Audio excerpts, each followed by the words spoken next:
Hey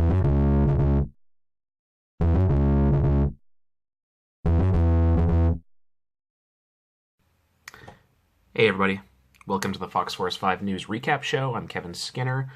What are we going to talk about this week? The first thing up, and I know it's a little bit late, but we missed it a couple weeks ago, is Infinity War came out. We had 2 reviews on the site about Infinity War. Just so you know, spoiler alert. I'm going to talk about my opinion on the movie a little bit. I'm going to overkill because it's been nothing but Infinity War for the past 2 weeks.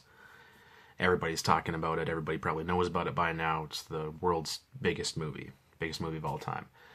But we did have 2 Infinity War reviews published on the site. Sean loved it. He went to go see it at an early screening. He was definitely really into it. One of his favorite elements to the film, which is the same as me, would be Josh Brolin's Thanos, who is without a doubt the best villain of the MCU, the Marvel Cinematic Universe. That motion capture performance is amazing. It was way more in depth, relatable, just all these magical things than I thought it would be. When you see little teases of Thanos in the other, 10, 12 movies he's been in Marvel, just in little bits and pieces, you don't really get the feeling that he's going to be more than just a one-dimensional evil type villain. But when Infinity War kicks off, you realize that's just not the case. That really is his movie as the villain. It's quite remarkable. Mark, who went to go see it opening weekend as well, thought it was very good. He's just more so burnt out on the superhero genre of movies, which, I mean, let's face it, there's a lot of superhero movies out there right now. We've had a lot of them already this year. We have Deadpool 2 coming out right away. We have another Ant-Man movie for some reason coming out. There's a lot of overkill on superheroes. On the bright side, they're all really good. Black Panther was amazing. Arguably the best Marvel film, aside from the Guardians, for me, that have come out yet. And then Infinity War comes out and just crushes all of them. You want to talk about how Mark mentions this in his review, that a movie should stand on its own without having to tie into others. It should just be a standalone experience. In Infinity War, I think it is, in some ways, but most ways it isn't. And that's because it is the final chapter in like this weird cinematic TV type structure of movies that Marvel has done. With Infinity War, it is almost a 3-hour film. It's non-stop action. There's a lot of characters to get to. I think they included almost every single Marvel Studios character that they could, aside from a couple, saving them for Ant-Man and the Wasp, maybe, or the next Avengers movie, which comes out in a year.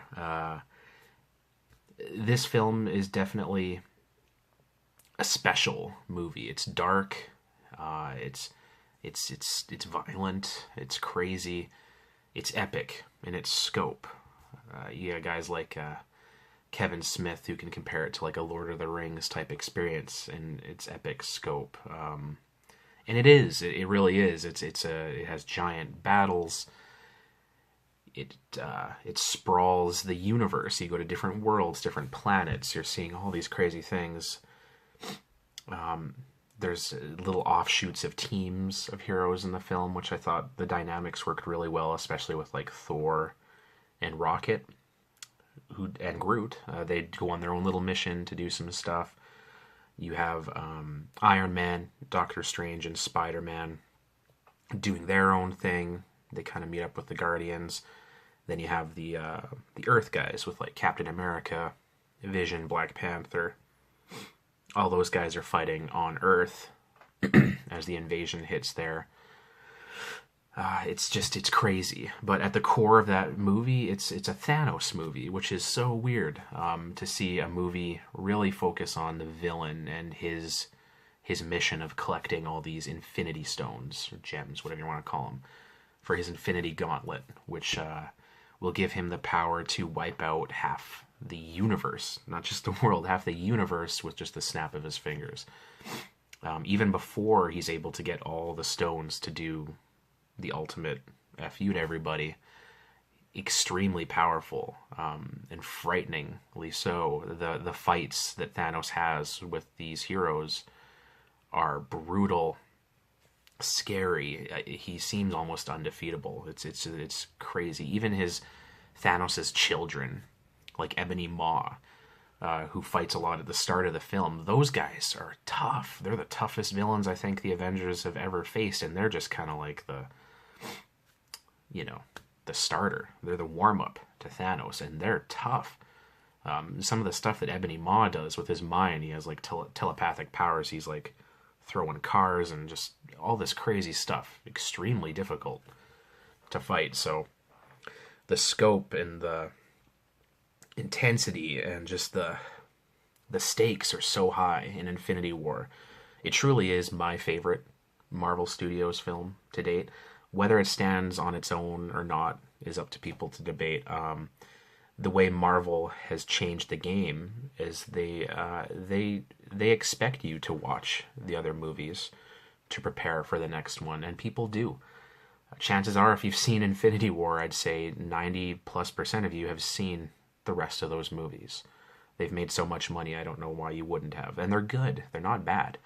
I don't think there's been a bad Marvel Studios movie yet. People can argue Thor the Dark World or Iron Man 2 and 3, whatever. I mean, those may be a bit weaker than some of the other ones. They're still great movies. They're really... none of them are bad. So the fact that they can change the way movie audiences think and interpret and watch a film is just astounding to me. They're changing the franchise game by creating a world, not just characters. It's a whole world that can continue on. So if some of your favorite characters die, and there is death in this movie, you'll still go along for the ride, which is essentially what Game of Thrones did when they changed television. They would kill who you thought be the main character, and you're still along for the ride because you're invested in the world that they've built. Marvel Studios is very much doing the same thing with movies. You're being invested in the world and this whole thing that Marvel has built. So, but yeah, let's talk about that ending really quick. Spoiler alert again: if you haven't seen Infinity War, don't watch this video. But man, what a movie! Thanos he kills everybody. I love that character so much. I love cheering for the bad guy. I always have. I'm guilty of that. I love a good villain. I don't think a movie can really stand the test of time if it doesn't have a great villain. So that's why movies like The Dark Knight with Heath Ledger's Joker stand the test of time, because the villain performance is so memorable and so good. And Infinity War does that with Josh Brolin's Thanos. I love him. Minutes after the movie ended, I walked out of the IMAX. I saw it in IMAX 3D. While my daughter was bawling hysterically, crying in the theater because everybody is dying and disappearing. Thanos kills everybody. Spoiler alert, he kills frickin' half the universe. He succeeds, he snaps his fingers. The people just fade away and die horribly. I think it was the moment where Spider-Man was fading and saying, "I don't feel so good, Mr. Stark," and he fades away, and my daughter was over beside me sitting, crying hysterically. And I just had a smile on my face because I couldn't believe what they were doing. Sure, they'll probably bring most of these people back, if not all of them. Look, the Infinity Gauntlet, which may or may not be destroyed, has the power to go back in time. They're not going to kill off their new Spider-Man. Maybe they will. I don't think they will. They're not going to kill off Black Panther. There's no way in hell. Unless they are going to replace him with his sister in the next Black Panther movie. But that would be crazy to me. I don't think Chadwick would leave the franchise after only 1.5 movies that he's been in, but you never know. So I'm sure they'll bring him back, but it's a dark movie. My kids were crying, I was smiling, I walked out of the theater, and I immediately bought the Thanos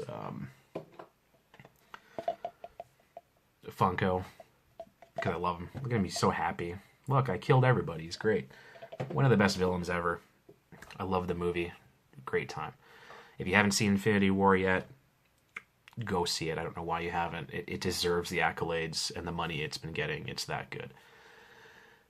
Next, the only other review that we have this week that I really want to talk about quickly is a game, and it's called Squarriors The Card Game. It is based on the Devil's Due comic book series by Team Ash Maxo, and Ashley Witter. It's an independent comic book about animals in a post-apocalyptic setting who become intelligent after the human race dies off. And so these animals kind of go to war with each other, and there's two different factions that fight each other, and it's a beautiful looking comic book series. Witter's art is amazing. You may have seen some of her covers on Star Wars and stuff for Marvel. She does some variant covers and regular covers for them, and they're just mind-blowingly good. She has this really, really strong style that brings this incredible sense of realism to her art. So the animals and stuff in Squarriors look real. Even when they're carrying weapons and killing each other and talking and stuff, they look so good. And so that's one of the main reasons, right off the bat, Squarriors the Card Game is so different than other things out there like Magic and Hearthstone. The art is just mind-blowingly good. It's taken from, I think, the first 4 issues of the comic book series. Really, really good. The game itself is a little bit different than most of your deck building games because there is no deck building involved. You buy the box and you get enough cards for 2 people to play, I believe. The box is stacked. It comes with a bunch of dice, counters, has a thick rule book, which you're going to need to dive into. The gameplay is really interesting. You have a hand. So since there's no deck in the game, everything starts off either in your hand or on the board. And there's 3 different types of attacks you can have, like the Vanguard, which is where your stealth and assassin attacks are, the Army, and then the Council, which is kind of like your more brainy attacks and maneuvers and stuff like that. The gameplay is really interesting, the way you can string together combos with the cards. It's quite a bit different. I'm used to Magic the Gathering, which I played a lot of in school, but I've stopped the past 10 years or so. I am a full-time Hearthstone guy, which is a lot more simplified to play. And, you know, you can pick it up on your phone. Anybody can play Hearthstone. You don't have to have a background in card games to really get into that. So I did have some difficulties with Squarriors the Card Game because it is very complex. It's a deep, deep game. Team Ash put a lot of thought into not just how the gameplay works, but integrating the characters and how they work from the comic into the game to make it faithful to the mythos that they've created. And I think they did a tremendous job in doing that. You don't need to be a fan of the comic Squarriors to play the game, but I think you probably should. And chances are you probably are. If you're playing the card game, you've probably picked up the comics. And I think you should. You should get both. If you have the comics and you don't have the card game yet, buy the card game. It's really, really faithful to the comic. It's gorgeous to look at. The quality of the cards are amazing. They're really thick. They have like this glossy embossed back to them that's beautiful. They feel good in the hand. The only problem I had is it took me a very long time to learn it. There's a lot of new... the index and the glossary of terminology you got to learn is like 2 pages long. There's a lot of stuff to figure out because it's not a deck building game. It's a game about strategy, and that's what they really wanted people to focus on is moves like in chess. It's all fair. You decide how you want to play. If you want to play a more stealthy game, a more head-on type game, you get the power to do that in Squarriors. It's quite fantastic. I highly recommend picking that up right now. I think it might still be on sale right now, so if you head over to Cold War or Devil's Due, follow Squarriors on Facebook and stuff like that. There's some links to the game. Definitely go buy it. I think it's worth your time if you play card games. If you're not a card game guy, whatever. But I loved it. I thought it was really cool. The other thing I want to talk about this week is the comic books that came out.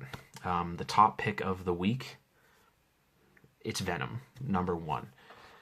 If you did not read Venom #1 by Donny Cates and artist Ryan Stegman, you're missing out. It lives up to the hype. It's such a good comic. It definitely plants the seeds for a brand new type of mythos for the character, but it still really remains faithful to the Venom that we all know and love. If you've been following Venom throughout the years, this is a Venom comic book. They're not changing him so much that you have to be freaked out. Like, oh, what did they do to Venom? They blew it.